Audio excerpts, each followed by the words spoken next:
Hello guys. तो भाई मेरे को आ जाएगी एक अच्छी सी वाइब अगर आप कर दोगे इस चैनल को सब्सक्राइब। तो भाई आज बात करने वाले टॉप।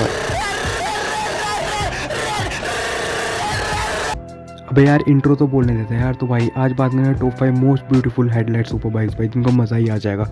नंबर 5 पे बजाज पल्सर RS 200, जिसका एक्स शोरूम प्राइस है 1.7 lakh rupees. And then number 4 पे है कावासाकी की तरफ से निंजा 300, जिसका एक्स शोरूम प्राइस है 3.4 lakh rupees. And then number 3 पे है भाई KTM ड्यूक 390, जिसका ऑलमोस्ट भाई एक्स शोरूम प्राइस है ऑलमोस्ट 2.96 lakh rupees. And then number 2 पे है यामा R15 वर्जन 4, जिसका ऑलमोस्ट एक्स शोरूम प्राइस है 1.8 lakh rupees. And then number 1 पे भाई सबकी प्यारी यामा MT15 वर्जन 2 भाई, जिसका एक्स शोरूम प्राइस है ऑलमोस्ट 1.65 लाख रुपीज़ यार।